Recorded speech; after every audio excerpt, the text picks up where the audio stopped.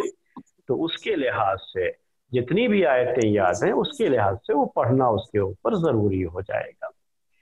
یہ ہے میرے بھائیوں جو ہے اس قاعدے کا مطلب, آپ کو جو ہے اتنا قاعدہ سمجھ میں آیا.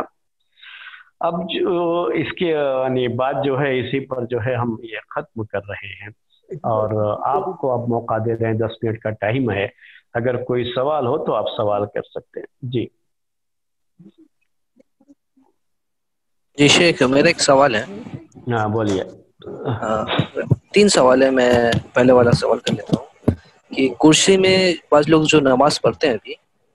وہ کھڑے ہوتے ہیں لیکن کندھا نہیں ملاتے, وہ تھوڑا آگے نکل کے بیٹھتے ہیں, اور جی ہاں, جب کیونکہ وہ کندھا نہیں ملا سکتے اس لیے کرسی کو لاسٹ میں رکھنا چاہیے تاکہ صف کا مسئلہ نہ پیدا ہو. نہیں وہ کھڑے ہوتے کرسی ہیں. پر جو لوگ نماز پڑھتے ہیں نا جماعت میں, تو جی کرسی بالکل لاسٹ میں رکھنا چاہیے. لاسٹ مطلب کہ صف کے بالکل لاسٹ میں, تاکہ ان کی وجہ سے دوسرے لوگوں کی نماز کا مسئلہ, جو صف کو برابر کرنے کا مسئلہ ہے, وہ مسئلہ پیدا نہ ہو. تو جب وہ لاسٹ میں تھوڑا آگے کھڑے ہوں گے تو کوئی مسئلہ نہیں ہے پھر اس میں. تو اب وہ جو ہے دوسری شکل یہ کہ کرسی کو پیچھے کر لے, تو پیچھے کرنے میں مسئلہ ہے کہ پیچھے جو آدمی رہے گا پھر اس کو پریشانی ہوگی. تو یہ سب چیزوں کو دیکھ کر کے فاتقوا اللہ ما استطعتم کے تحت کیا ہے, وہ وہاں پہ تھوڑا آگے ہی صحیح, وہ پہلے کھڑا ہوگا, قیام کرے گا, جب رکوع سجدہ کرنا رہے گا تو بیٹھ جائے گا کرسی پر. جی اور بولیے. دوسرا سوال یہ ہے کہ اگر روزے کوئی نہیں رکھ رہا ہے, یعنی کہ اس قاعدے کے تحت, کیا وہ فدیہ دے گا یا نہیں دے گا؟ یہ تو مسئلہ ہے نا, آپ کے سامنے بتایا تھا نا کہ روزہ ایک ایسی عبادت ہے کہ اس میں ایسا نہیں ہے کہ اگر دوپہر تک رکھ سکتا ہے تو رکھے گا, اتنا رکھ کر کے جو ہے پھر کوئی یہ اور جو ہے اس میں یہ مسئلہ نہیں رہتا ہے. اگر روزہ رکھنے کی طاقت نہیں ہے اس کو, اور بیماری ایسی ہے کہ بیماری سے اچھے ہونے کی امید بھی نہیں ہے, تب وہ ہر روز کے بدلے میں ایک مسکین کو کھانا کھلائے گا. اس کے لیے یہ ہے, روزے کے بدلے میں اللہ تبارک و تعالیٰ نے اس کے لیے یہ رکھا ہے. جی اور شیخ ایک تیسرا سوال یہ ہے, میرے بھائی کی طرف سے ہے. میرے ایک بھائی ہے, وہ کہہ رہے ہیں کہ بعض حنفی کے نزدیک یہ ہے کہ صلاح کا جو ہے وہ توبہ ہے, اور روزہ کا جو ہے وہ قضا ہے. تو صلاح زیادہ اہمیت ہے یا روزہ کی زیادہ اہمیت ہے؟ صلاح کا کیا ہے؟ صلاح کا اہمیت زیادہ ہے یا پھر روزے کا؟ کیونکہ روزہ جو ہے وہ ادا کر رہا ہے, لیکن نماز کا کوئی ادائیگی نہیں ہے, صرف توبہ ہے. نہیں, آپ جو ہے اگر کسی نے نماز چھوڑ دیا ہے, کہنا یہ چاہ رہے ہیں؟ جی ہاں جی. ہاں, روزے کی بھی کوئی قضا نہیں ہے اگر روزہ ایسے ہی چھوڑ دیا ہے تو. اصل مسئلہ یہ سمجھنا ہے آپ کو, میں بتا دوں پہلے کہ ایک ہوتا ہے کسی عذر کی وجہ سے چھوڑ دیا تو روزے کی قضا ہے. اگر کسی شخص نے کوئی روزہ جان بوجھ کر کے بغیر کسی عذر کے چھوڑ دیا تو اس کی کوئی قضا نہیں ہے, توبہ ہی ہے پھر اس کے لیے. وہ تو مسافر تھا اس لیے چھوٹ گیا تو بعد میں قضا کرے گا, بیمار ہے تو بعد میں قضا کرے گا, عورت جو ہے حیض کی حالت میں ہے تو بعد میں قضا کرے گی. تو یہ ہے قضا کرنے کا, سمجھ رہے ہیں. لیکن جو ایسے ہی جان بوجھ کر کے چھوڑ دے اس کے لیے کوئی قضا نہیں ہے روزے میں بھی. اور جیسے بہت سے لوگ روزہ نہیں رکھتے ہیں, حالانکہ طاقت ہے رکھنے کی, لیکن جیسے اسلامی بہت ساری عبادات آدمی چھوڑتا ہے تو ویسے روزے کو بھی اہمیت نہیں دیتا. نماز کا معاملہ کیا ہے کہ اگر کسی شخص نے, اس کو کوئی عذر تھا, اس کی کوئی نماز چھوٹ گئی عذر کی وجہ سے, تو اسے بھی قضا کرنی ہے. بعض لوگ اسے قضا کہتے ہیں, بعض لوگ اسے ادا کہتے ہیں, یہ فرق ہے, لیکن کرنا ہے. جیسے